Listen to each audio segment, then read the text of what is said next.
A factory worker father? The engagement's off. As soon as she said that, my stepmother splashed tea on my dad's face. Next to her, laughing hysterically, my stepfather didn't even try to scold her. The stain on the soup my dad had specially cleaned for this day spread quickly. Fortunately, the tea was lukewarm and almost cold, so there was no worry about burns. While I was surprised, I handed a napkin to my dad, and Tom panicked while drying my father's suit. Even while worrying about injuries, Tom couldn't help but laugh at his parents' behavior. During this time, my dad said nothing, just stood up straight, pointed at them, and said, "Well then, I'll just ruin your company." He said this in a voice I'd never heard before, and took my hand to leave the O'Connor household. Behind us, Tom's voice scolded his parents, then he quickly followed us. "I'm really sorry, father-in-law. I'll make my parents apologize later." "No need. We're done with them anyway," he said gravely, patting Tom's shoulder. "My name is Yvonne Warner, a 26-year-old office worker. My family had a bit of a situation. My mom wasn't around. She passed away when I was little, and my dad raised me single-handedly. My father was in charge of the factory and was supposed to be busy, but he never missed any of the school events. He often returned to work right after the events, and I deeply respected him for that.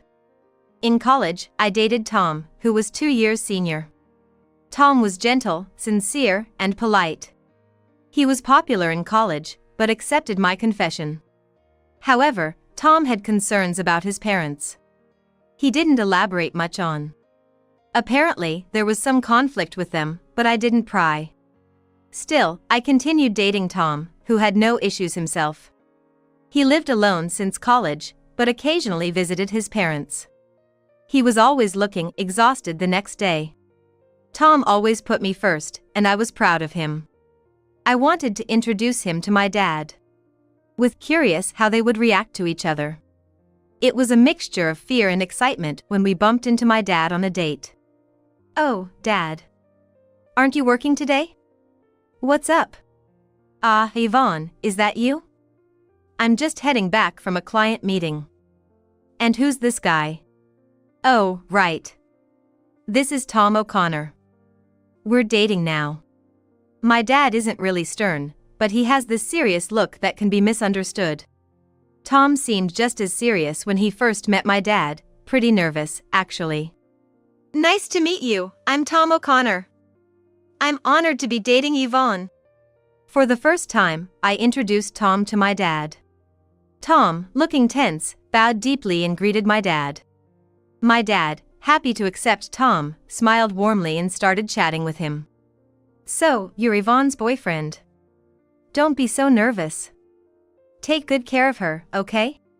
"Yes, I'll do my best, thank you." As they kept talking, Tom relaxed and they got along well. I was relieved to see the two important men in my life getting along. I had been worried about what if my dad didn't like Tom. We couldn't spend much time as Dad had work, so we parted ways. After saying goodbye to Dad, I turned back to Tom, who looked dazed. I asked, "Are there any problems?" but he suddenly got excited. "That was really your dad, right?" I was puzzled by his odd question, but answered without hesitation. "Yes, that's my dad." "Why, what's up?" Right. That's what I thought." Tom crossed his arms, deep in thought. I grew curious and asked him, "What are you pondering so hard? Is there some hitting about my dad?" "No way. It's not that, just, you know." His vague response left me unsettled, and he evaded any further questions. I started to worry. Even though he said he liked my dad, what if he actually didn't? It made me anxious. A few days later, Tom called me for an important talk. Nervous about our last meeting with my dad, I went to the meeting place. I reached the cafe, and Tom was already there. I could see his gloomy face through the glass. My anxiety deepened, but I decided to act cheerful anyway. As I entered and informed him of our meeting, I approached him slowly. "Tom, sorry. Did you wait long?" I quietly approached Tom, who was deeply sighing. and tapped him on the shoulder, startling him. "Whoa. Oh, Yvonne, you scared me." Tom, holding his chest with wide eyes, took a deep breath when he saw me. I was surprised by how startled he was. He seemed deeply troubled. Sitting across from a still gloomy Tom, I ordered from the waiter. My anxiety grew as Tom's face remained downcast. I really wanted him to pour out everything on his mind, so I spoke up. "Hey, Tom. What's bothering you so much? Is there something wrong about my dad?" When I asked this, Tom quickly looked up and immediately denied it. "Absolutely not. I actually respect your dad. It's just, my. He trailed off and looked down again. I sighed. It seemed like I had to pry it out of him. I asked directly. "If you're worried about something, I want to know. What's on your mind?" Tom took a deep breath as if making up his mind and started to talk. "Actually, there's something I want to tell you about my parents. It's a bit of a long story, but I need you to hear it all." The story Tom told was quite shocking. According to him, his parents lack class and only judge people by their educational background and what kind of job they do. They've been horrible to him, constantly interfering in his life. When he introduced a girlfriend before, they'd criticize her on the spot and send her away. The girls would end up breaking up with him in tears.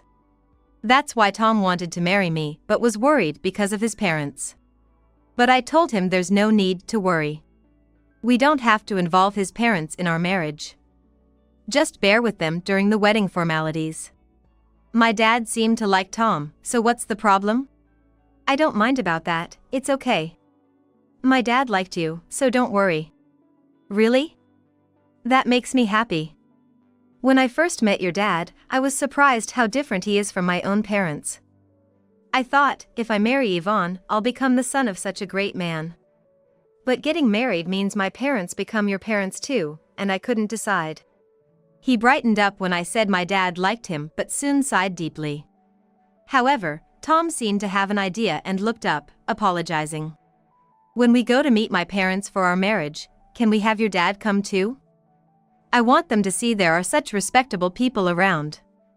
It might not change them right away, but I hope it does." "Okay, I'll talk to my dad about it. But I wish you had talked to me about this in a different way." "Oh, sorry. I'll do it properly from now." Tom suddenly realized, hurriedly and properly proposing marriage to me. After receiving Tom's proposal, I quickly decided to talk to my father about it. Initially hesitant, my father agreed when Tom came to formally ask for my hand in marriage. Then, Tom and I set a date to meet his parents. On the day of the visit, all dressed up, we stood at the front door of Tom's family home. Meeting Tom's parents for the first time, and after hearing such stories, I was understandably nervous. My father, trying to lighten the mood, laughed and encouraged us. "No need to be so tense. Tom's parents are just a bit overly concerned. Be confident." Feeling reassured by my dad's pat on the back, my nerves eased slightly. As it was time, Tom rang the doorbell. But there was no sound, and we even wondered if they were not home. In a slight panic, Tom rang again, but still no response. Not wanting to make a bad impression in front of my father, Tom excused himself and went inside first. My father and I exchanged glances and waited silently for Tom. Soon, Tom came out, looking flustered. Before I could ask what happened, Tom began making excuses with a forced smile. "Sorry, there was a bit of a delay, but please wait, we'll be ready soon." And with that, he went back inside. My father sighed in exasperation, and I felt increasingly worried inside. This incident might even jeopardize our wedding plans. My father isn't short-tempered, but he dislikes dishonesty. So, I couldn't help but consider the worst-case scenario. Lost in these thoughts, finally, Tom came out and awkwardly invited us in. Inside, his parents were waiting, but their demeanor was odd. His mother greeted us with a sly grin, while his father looked away, disinterested. We were led to the living room, but the tea served was hastily prepared and lukewarm. Tom's silence and the tense atmosphere made me uneasy.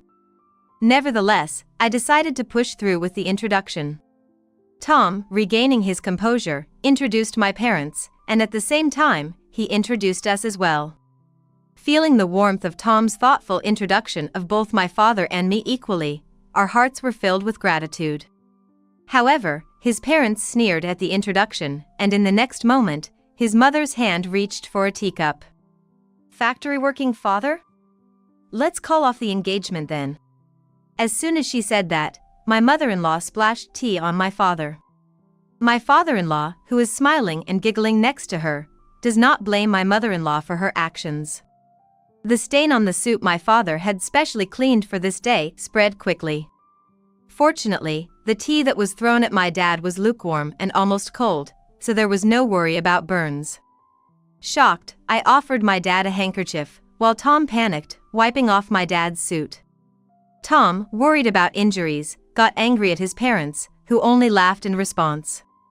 Meanwhile, my dad said nothing but stood up and pointed at them, saying, "Then, I'll ruin your company." Speaking in a voice I'd never heard before, he took my hand and left the O'Connor house. Behind us, Tom's voice scolded his parents, then quickly followed us. "Father-in-law, I'm really sorry. I'll have my parents apologize later." "No need. We're done with them anyway," my dad said gravely, patting Tom's shoulder. We went back to our house with Tom, and my dad immediately changed clothes. During that time, Tom was earnestly apologizing outside my dad's room, and I could hear my dad's troubled voice occasionally. However, I was too shocked by what Tom's parents had done to pay attention. I knew they wouldn't be easy to get along with, but I didn't expect such behavior. I was furious that they insulted my dad. Sitting on the living room sofa, clenching my fists, I replayed the event in my mind. It wouldn't help the situation, but I couldn't help it. When my dad finished changing, he and Tom came into the living room. Tom immediately apologized to me, almost bowing down.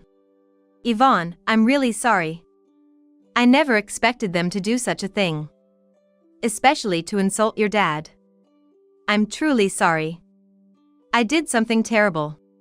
Tom clearly knew it wasn't something easily forgiven. His sincerity was evident as he didn't even ask for forgiveness. That meant I had to apologize to Tom as well. I took Tom's hand as he kneeled on the floor and apologized. "I'm sorry too. I should not have suggested it without knowing everything. I didn't expect things to turn out this way." Then I turned to my dad and apologized with all my heart. "Dad, I'm sorry. This happened because of my thoughtless suggestion." My dad just looked down, troubled, and shrugged his shoulders. It was hard for him to say anything. None of us expected this outcome. But that meant my dad's threat was serious. I decided to ask him about it. "Dad, was what you said to them true? Are you really going to ruin their company?" To my question, my dad glanced at Tom and then nodded firmly. "Yes, it's true. I'm going to ruin their company. Their business was already struggling, so I've been thinking about what to do. This seems like a good opportunity to cut ties." My father's eyes showed unwavering determination. He runs an industrial company and, in fact, is the CEO. His company is a renowned top-tier local enterprise, where he serves as both the factory manager and CEO. Initially, he started as a worker in this factory. Actually, he gave up his dream of becoming a painter to raise me alone after my mother passed away. He worked tirelessly at the well-paying local factory. His hard work was recognized, leading to several promotions. Eventually, he caught the attention of the former CEO and kept getting promoted. When the previous CEO, also the former factory manager, decided to retire, he chose my father to take over the company. The company has expanded its business, owning various subsidiaries. One of these subsidiaries is managed by Tom's father, my father-in-law. We discovered this during our recent visit. Ideally, my father-in-law should have realized this, but he didn't. due to Tom's mother's premature actions. Tom just wanted to say that his father worked for a subsidiary of my father's company. However, his parents' prejudices prevented this from being clarified, leading to the current situation. If his parents had listened carefully, things might not have turned out this way. My father mentioned that his company was facing some management difficulties. He was pondering what to do, as any negative impact could also affect his factory. I was considering layoffs to improve management, but I'd rather avoid that. It was a good opportunity to decide which parts to downsize, my father said with a troubled smile, clearly reluctant to lay off any of his employees. Regret was evident in every word spoken. After Tom's serious conversation with my father, he asked Tom in a low voice, "I've decided to close it down, but that means your parents will be in trouble. It's cruel, but are you sure you're okay with that?" Tom hesitated at first, but then looked firmly at my father and replied, "I've already cut ties with them. They did something unforgivable. I think part of the consequence is paying for their actions. More than that, I want them to reflect on what happened, including this incident. But I have a request. I know it's awkward to ask at this time, but please let me get engaged with Yvonne. I know I've caused trouble with my parents, but more than anything, I want to be with Yvonne. Please forgive me." My father, crossing his arms, pondered Tom's words. It might seem inappropriate right after such an incident. However, moved by Tom's earnestness, I also pleaded with my father. "Please, Dad.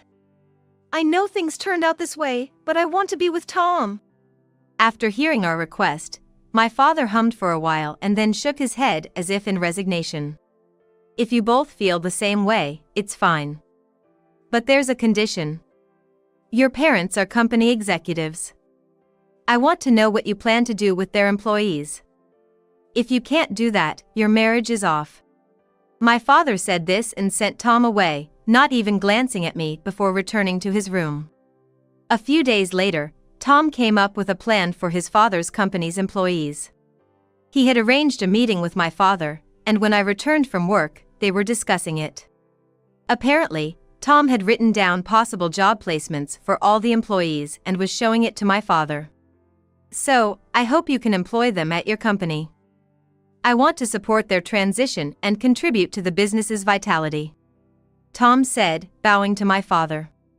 "And, selfishly, I also want to work at your company.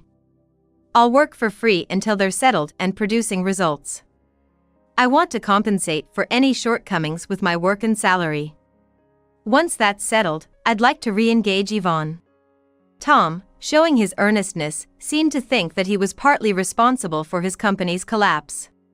He wanted to work hard, to be the lubricant in this situation. "I just found out that our marriage would be delayed, but it's an unavoidable circumstance. Welcome back, Yvonne. You heard, right? I'm sorry for deciding such an important thing on my own. But I thought it wouldn't be fair if I were the only one happy. Yes, you're too selfish. Dad, please let me work in the company with Tom.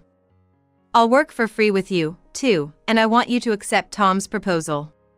As I said this, Tom tried to dissuade me. But I firmly insisted and desperately begged my father. While we were doing this, my father didn't say anything. But after our repeated pleas, he uncrossed his arms and quietly nodded. Speaking of which, Tom's parents hadn't apologized yet. My father seemed to have been waiting for them for the past few days, but that period had ended. "Time's up," he muttered, beginning preparations to take over the father-in-law's company. Time passed, and finally, the day came when the company collapsed. Tom's parents contacted us in protest, summoning the three of us to their home. When we arrived, the place was crowded with people protesting the company's closure. They were all former employees, angry and shouting. It seemed Tom's father hadn't explained anything to the employees. By summoning us, it looked like his parents intended to shift their failure onto us. As soon as they saw us, they pointed at us and started accusing. "Look there! That's the root of all evil. It's not me. They're the ones who ruined the company, not me. Yes. Especially that woman, she seduced our son and ingratiated herself with her father. We are victims too. So stop complaining about it. Others also vocally criticized my father and me, attempting to deflect attention away from themselves. Despite the parents' unrestrained accusations, Tom, visibly upset, tried to calm the former employees. Please wait, everyone. Yes, my father's company collapsed, but it's because of those two. Also, I want to help all of you who suffered unfairly with job placements. Please listen to me. Gradually, the commotion subsided, and the former employees turned their attention to us. Tom then called out each person's name, announcing their new job placements. Realizing they were not abandoned, the employees breathed sighs of relief. After announcing every employee's placement, his parents started causing a scene. Hey, Tom. What about us? Why are you ignoring us?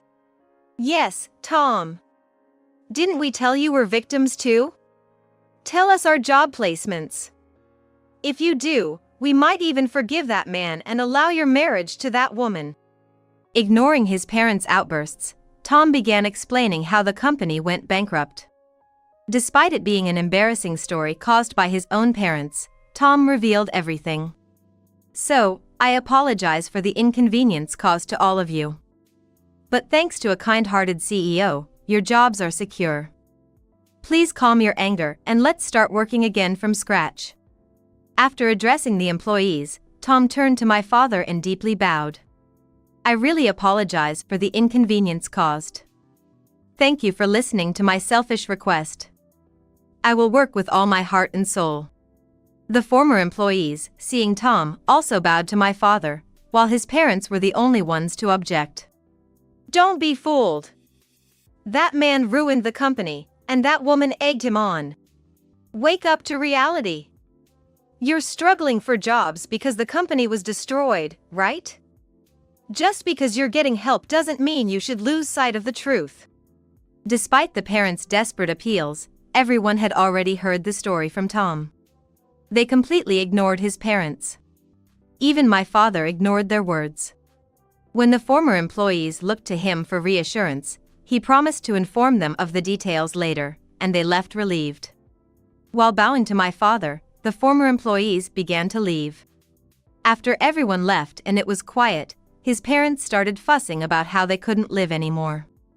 With the company gone, we're losing this house we used as collateral. Yes. We're going to be homeless. What are we supposed to do now? Tom sighed in exasperation at his parents who still wanted to blame us.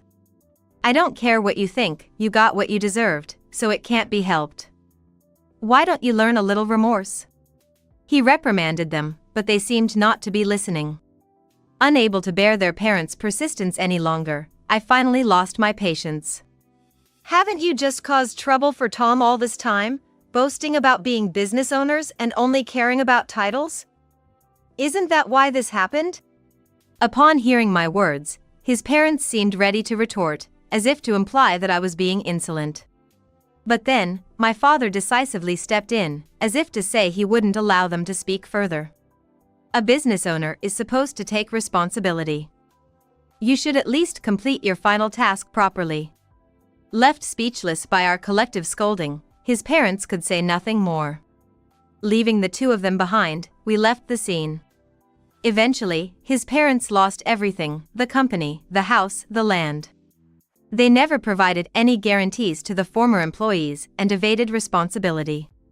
However, after losing everything, they ended up being caught for dine and dashing. Tom's parents reached out to him for help, but Tom, having cut ties with them, coldly turned them away. Now, they're probably in jail. We've heard nothing from them since.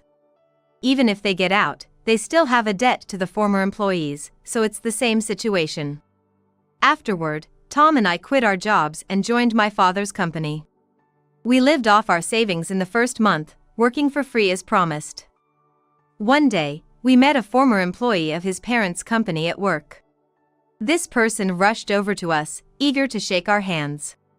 At the new workplace, the employee expressed their struggle, gratitude to my father for giving them a chance, thanks to Tom for arranging the job, and also conveyed many thanks to me. I didn't remember, but apparently I had helped that person carry materials soon after he joined the company. The former employee left, expressing immense gratitude and a desire to keep working hard. Feeling somewhat redeemed by his words, we hurried to my father's office. He warmly welcomed us. He pulled out several thick envelopes from his desk drawer and handed them to us. "What's this, Dad?" "It's your salaries for the past months." It ended up being multiple envelopes because it couldn't all fit into one, he said with a cheerful laugh. We were stunned. It hadn't been many months, and with all the new employees hired, it seemed impossible for us to have made up for it. Yet, here he was, giving us our salaries. We were unable to swallow the situation and remained pouting. But my father didn't care about it and continued. "Your hard work revitalized the team. They constantly expressed their gratitude and concern for you. I couldn't possibly leave such excellent employees unpaid. And our performance has improved significantly. Thank you, truly." Hearing this, we hugged each other and cried. We were so focused on our tasks that we didn't realize the impact we had made. But even more than that, we were moved by the concern shown for us. My father then added something even more wonderful. "Tom, I'm impressed with your leadership. If you're okay with my daughter, would you marry her?" Yes, of course. I'm honored and grateful," Tom replied, tearfully bowing to me and my father. I hugged Tom, crying alongside him. And so, we got married. We continued working at my father's company, living happily every day. Gradually, we became more adept at our jobs, contributing more effectively. This allowed us to discuss production efficiency and new ideas with my father.